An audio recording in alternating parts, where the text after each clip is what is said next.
Welcome back. If you're just joining us, you're watching the conversation right here on Lagos Television.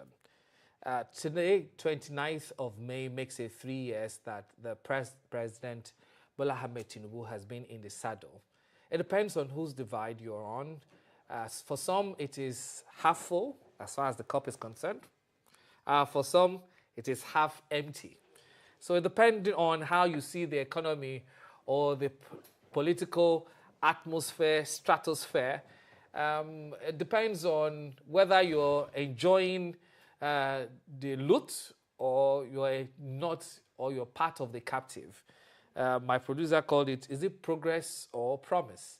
Well, if you're on the side of Mr. President, you hear something like, look, it's a structural adjustment. You will definitely feel the pinch. And of course, you can't actually stop the hemorrhaging without actually feeling dizzy because you've lost a lot of blood. On the other side, look, what you've done is you've let us into a catastrophic economic downturn that we're struggling to breathe. Well, if you're Mr. President, you will tell them, let the poor breathe. Well, we're x-raying 3 years of Mr. President's administration this morning. Joining me is a legal practitioner and a political affairs analyst, Mr. Dario Oloyede. It's a pleasure to have you join us this morning. Thanks for having me one more time. So where do we start from? We were talking before we came on air. I feel like a month ago, but maybe because we're trying to, we have this coping mechanism, like it will soon be over. It will soon, let's endure this. But how will you, before we dive deep into the conversation, how will you assess 3 years of the administration of President Bola Ahmed Tinubu? Just an overview. Okay. Well,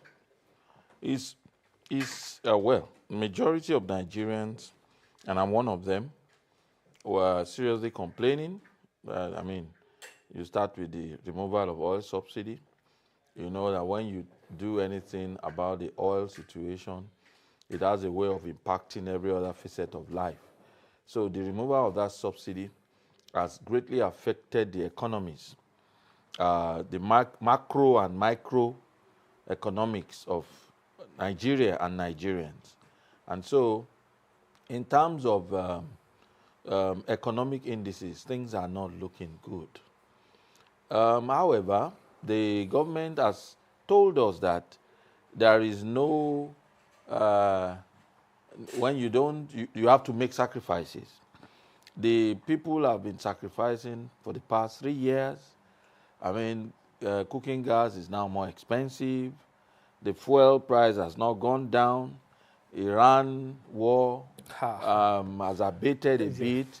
But in Nigeria, what goes up never comes down. We don't obey the law of gravity.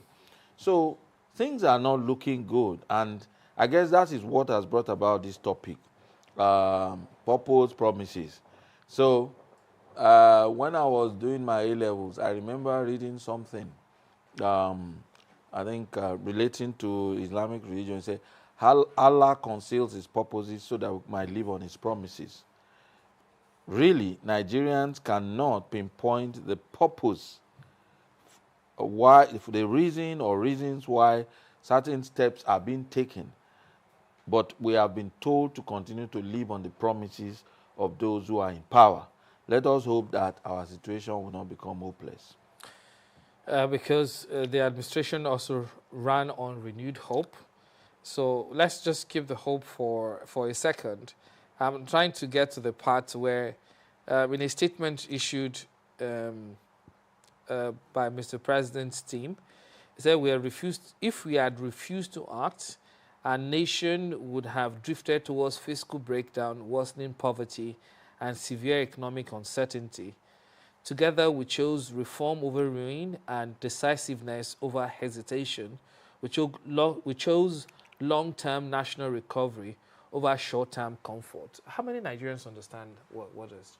That's just the usually long story. This is not a situation where grammar will help the understanding of the people. When they speak all this long winding grammar, I mean, to people who are hungry.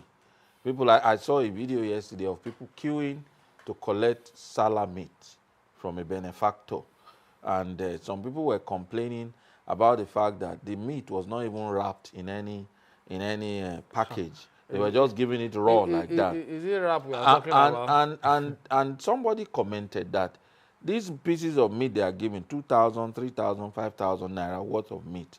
That what that should tell you is that some of these families represented on this queue, they cannot afford 2,000 naira to get protein for their family. And so, what is their business with a nylon bag to pack the meat and all that? That all they are thinking of is survival. If you tell them to come and dig up food from the canal, from sewage, they will rush there and dig it up.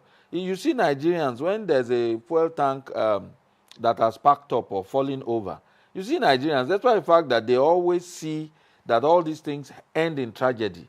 They will still go there to try and scoop up the fuel. So when you have reached the point where it is all about survival, you see, we are back in the early times, the caveman mode. Anything that will provide the daily needs, your food for the day, you go for it. So the problem at hand is such that some of us, you said something that, before we came on air, you were saying something about, we are all suffering. And I was about to tell you that, no, you don't look like somebody suffering. I don't look like somebody suffering. You see, you cannot say that in some places. When they look at you, they say, look at, these are our oppressors. They just look at your face, they look at everything about you, and they see a big man. They don't want to know where you are coming from. They don't want to know whether your bills get paid. That is the Nigerian situation. There are a lot of people out there who cannot afford, is it 2 or 3 square meal? Or is it one now? Nobody does. 1 meal that is square now. Many people can't even afford it. So, I mean, we cannot begin to situate. This is a discussion that cannot take minutes, hours, and days. Let's distill this a little bit further, because is it that it's only the presidency that understand that, look, what we've done is not necessarily for the immediate. What we've done is to help, is about the future. So how come Nigerians do not understand? Now, the argument from the presidency or Mr. President is, look, states have more money than they ever got in the past 1 decade. The president has harped on it. The reason why he wants more autonomy for local government, why he wants money. So who is not getting the message? Because the president has said this over and over after meeting with his own progressive governors, meeting with the governors of the federation. He said, please, let the people, let this thing get down. When he says, let it get down, does it mean the president needs to tell them that, look, make it more holistic, let it incorporate the poor or the vulnerable in the society, and they don't still understand that? Is that what it means? Because our governors have excess money now. You see, I think the people are not getting the message. And the people in government, they are also not getting the feedback from the people. It's a two-way thing.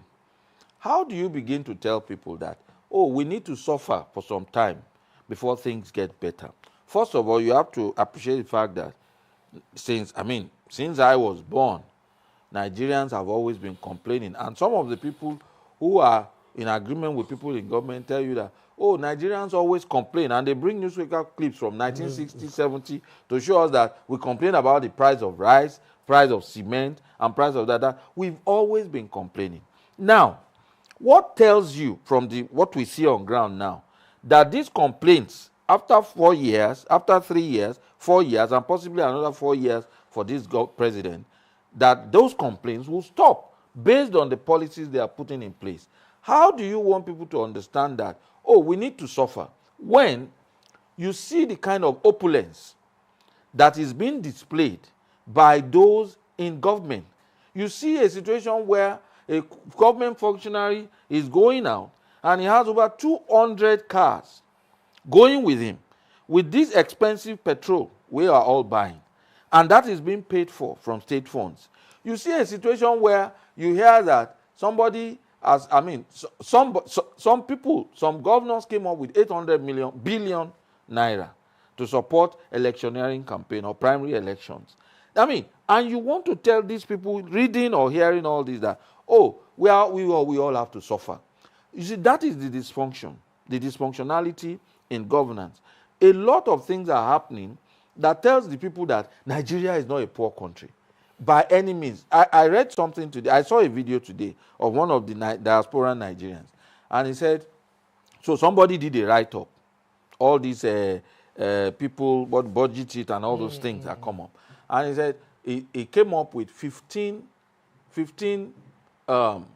publicly acknowledged cases of stolen funds by people in government, publicly acknowledged from 2015 to 2026. And this person did the write-up, and of course Twitter and everywhere was ablaze. What? This kind of, I mean, you are talking of government admitting that 20 trillion is missing, $20 billion missing. That is from government records in public domain. And then this person now said, after that 15, then the person went back and said, Grok, that is the search engine, and says, Grok, can you still give us 15 more of instances where cases where money has been stolen and there is still no accountability? And Grok came up with another 15, making 30 from the time Buhari came into power till date. 30 instances of trillions. We don't even know what, something after trillion, because the guy said he has not been able to actually sit down and calculate the amount of money that is missing, and nobody has accounted for it. And some of the people who have been named as having stolen this money or embezzled this money, they are walking free, contesting primary elections. Now, how do you want people who are actually supposed to be sacrificing to understand that, oh, we are all going through this? It is inexplicable. It is not something that you can explain away by just giving us press releases to tell us that, oh, we are all going through this. You see people still they retired the inspectors general of police, 2 of them in one state. Nasarawa. They bought 50 million naira from just shortly after retirement. And there are police officers who just retired who have gone to protest at Etimiyanga House to say that our pensions have not been paid. And the IGPs are buying forms so some few months after retirement. How do you begin to situate this suffering? Why should the suffering be selective? Why can't they trim down on how much they spend or how much they display? They should be discreet about it. They should not, I mean, I can go on and on. There are certain things that we cannot even begin to say on air. It's scandalous. Okay. I like the tone you're taking. Albeit, I would like to read this part. President Tinubu disclosed that the Nigerian stock market has performed well under his administration. The all-share index has risen from 53,000 in 2023 to record 250,000 in 2026, a nearly 5-fold increase, with overall market capitalization had surged from 30 trillion to 160 trillion. Our economy is now more competitive and better positioned for sustainable growth than it was in 2023. People are making money in this country. Companies are declaring all-time high profits before and after tax. So where are we growing? Is it vertical or horizontal? Okay, so you see, when you begin to analyze the formal sector of the economy, you actually have a very wrong picture of the situation. Well, it's still part of the No. You see, when President Tinubu, when he was about to come, he said, we have to expand the dragnet for tax. Why? Because according to him, the formal sector is so small compared to the informal sector where the Nigerian economy actually works. Now, the informal sector is, let's say we have let's say 100 million. The formal sector will probably take like 5 million. The informal sector will take 95 million. The reason why they have to spread the darknet for tax is just so as for Nigeria to be able to actually tap into the base, the real base of the Nigerian economy. which is not formal. Now, when you begin to talk of the stock market and all that, ask yourself, how many Nigerians are operating there? How many Nigerians can afford to buy stocks? All they want is food. That's why people queued for salad meat, not properly packaged. We said it just now. So when you begin to say NGX, I mean, like Mr. Otedola said something recently. Was it last week? He said, "Oh, I sold my portfolio in Geregu. Yeah. I sold it, and from what I realized, I've set aside $100 million to purchase The Dangote. the shares in Dangote when they do their IPO." Now, how many people, how many Nigerians have anything to even sell, to buy into the formal sector? You see, there are so many Nigerians who don't even have bank accounts. These people, they are on subsistence level. So when you begin to talk about NGX, stock market, this thing is working, the same argument they gave us for wanting to expand the dragnet is the same argument to tell them that, look, you are not looking at the people. The majority of the people who are called Nigerians, they don't operate there. And you are not going to help the situation because you are pushing them farther away from this place where you are talking about. I'm not saying, oh, those figures, those facts and figures are not enough. The reason why Nigeria is still standing is because of the informal sector. Because if the informal sector collapses, and look, let's tell ourselves the truth. The informal sector is collapsing into criminality. Let me tell you what I mean. People who do subsistence farming, who go to the farms, who go everywhere, in villages all over the place, they can no longer go because of insecurity. Their farms are being pillaged. Cattle are coming in to mess up their farm. Now, that part of the Nigerian economy is gradually being eroded. And a lot of people are beginning to see that, oh, why should I mean, I saw a young man addressing another video. I think there was a conference. He was talking about how these forgiven insurgents, how they get absorbed into the society. Amnesty thing. And the guy said, look, I'm going to begin my own terrorism. In a crowd. He said, because, look, when they pick all these people up, they then segregate them. You, how many people have you killed? You have not killed anybody. So you spend about a month in detention. You are an insurgent, but because you have not killed, you go. How many have you killed? I've killed like 10, 20. You may spend 3 months. You go, they give you some money. If you have killed like 100, they then keep you there for 6 months because you need rehabilitation. They give you all these people get 3 million naira. That's what the guy said. Nobody has debunked it. After they get 3 million naira, then they are entitled to 70,000 naira payment per month. Some of them are sent to Zamfara to go and join JTF. In this JTF, the Zamfara people will pay Borno 70,000 per month for all these people who had killed before, arm them to defend Nigeria, not our military. Now, so the guy said, these are the people who killed my own parents. And I can see that absorbing them back into society makes them earn more than those of us who work legitimately to earn a living for 77,000. Why can't I start my own kind of terrorism? You see, that sector that has been powering the Nigerian, that's why the Americans, the Europeans, they said the Nigerian economy has defied all major indices for measurement. All these measurements, it's blurry to them. They can't understand why Nigeria is still standing. It's because of the informal sector.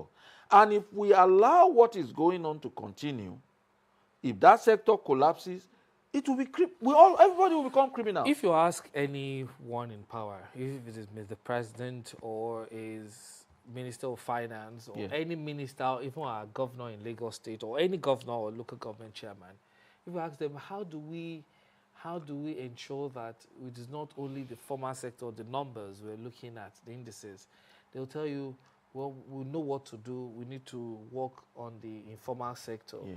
So if you ask them about the informal sector, you talk about the artisans, you talk about the person that actually sell bread or the person that employs, that they have an idea. So how come that idea hasn't translated to a more concretized, a more consensuous way of moving them out of poverty to something, or even absorbing them into the formal sector? Why is it difficult to do? Because we can only talk about the challenges that we face. Perhaps your voice will echo and tell them the best way to capture these people. Because I have not seen a politician that actually says, look, my own job, my intention, even for all the political parties that said want to change the status quo, and even their primaries is looking as if, how did you even get there? We are not talking politics this morning, but I have not seen any politician say, my job, I want to solve Nigerians, I want to punish all of you. Just elect me. So I want to show you Pepe. Yeah. But all of them, they mean well. But that mean well and reality. Is very far. You see, I think Mr. Ruben Abati, he said something that there is a spirit in Aso Rock. I don't know whether you remember that. You mean well until you get inside Aso Rock, and then there is an overwhelming power, spiritual presence that just prevents you from doing good. I don't know about the state houses for the governors. I guess it's the same thing, executive power. You see, everybody means well until you get power. And a lot of people speak big grammar before they get power. I mean, you can imagine some of the video clips we see now about the criticism of previous presidents, previous governors. And then when they bring back the video clips of those who are now in power, and they show them that, see what you said. Now, there's a big difference, there's a big divergence between reality and policy statements. Why? Because as simple as it appears, I think, when you say somebody is selfish, a lot of people assume that the word selfish means negative all the time. No, it's not negative all the time. Because selfish comes from the word self. And self-preservation, self this, self that. If you do not take care of yourself to the point where you can actually be able to be good to people around you, I mean, you can't do anything. You see, when they said there is power problem in Nigeria, what did the presidency do? They immediately solved the power problem in Aso Rock, right? They did solar power, invested millions of dollars, I think, to make sure that, look, Aso Rock is insulated from the power situation in Nigeria. They took care of themselves. Many people will say, that's selfish. Why would you do that? What about us? Now, that's some like 6, 7, 8 months away. I mean, they probably had good reasons for saying, okay, Aso Rock must be fully functional before we can now begin to impact you positively. But since 6 months, just like we have done 3 years, you remove subsidy, the price of fuel has gone up, everything has gone up. And in 3 years, is the Yoruba saying, Taba fodume takpile were. I mean, if we start planning to become mad for 3 years, how many years are we going to be mad for before we get killed? Do you understand? There should be some trickles coming down to the people. In order to bring the informal sector, so that I want to be able to answer, in order to be able to begin to drag the informal sector, drag the Nigerian people into believing in this hope program, you have to do something, give something to them. For the past 3 years, nothing has come to them except policy statements, except hope, futuristic things. Oh, well, by so time in Lagos State, there will be 24/7 power supply. They told us if we divide it into band A, band B, and bandits, your power situation would be ameliorated. I am on band A. The power situation is terrible. Do you understand? Band A? But by whatever time, because what I pay, okay, I mean, as at the time we started this band thing, I will spend 10,000 in a month, 3-phase meter. Gradually, it went to 20, 50. Now, I do 100,000 3 times a month for band A. 100, because in 7 days, in my office, I mean, we were doing like 3,000 because we don't stay there. especially on weekends. We go home 5 p.m.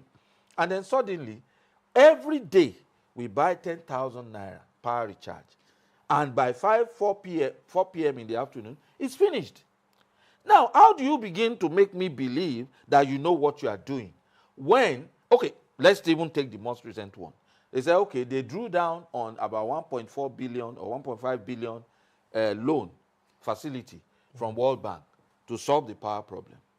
After drawing down on 700 and something, the Nigerian government then, according to what we hear here, from what we have read, it was mutually agreed that you can't take the next tranche because we have not seen anything to show that this problem will be solved.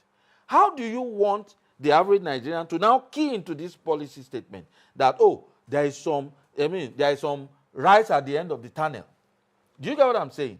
There is nothing to show that. So that is the reason why Nigerians keep complaining all the time, because there is nothing so far to show that all these policy statements, we have waited 3 years. After 4 years, is there anything going to change? The power situation would have solved a lot of problems. The informal sector, the people who have to buy fuel to run their generators, to run their businesses, it will be easy for you to go to them if there is constant power supply to say, okay, for this, you are doing this on the roadside, you have to pay so much tax per day, per week, per month. Voluntarily, people will go. You have to be persuasive. You can't force people. You understand? People will try to cut corners. Do you understand? So that is the situation. When you make policy statements, people need to see that, okay, last year, this was the power situation. It has improved. In Nigeria, the power situation has not improved. Those of us who have, now we are hearing that, okay, in Lagos, all those things will be cancelled. Everybody will be on the same level. Why the cancellation? We are going back to where we were, because what we have has failed us. And so you cannot begin to tell people that, oh, things will get better when they never get better. It's just policy somersaults all the time. That's why people are not keying into this.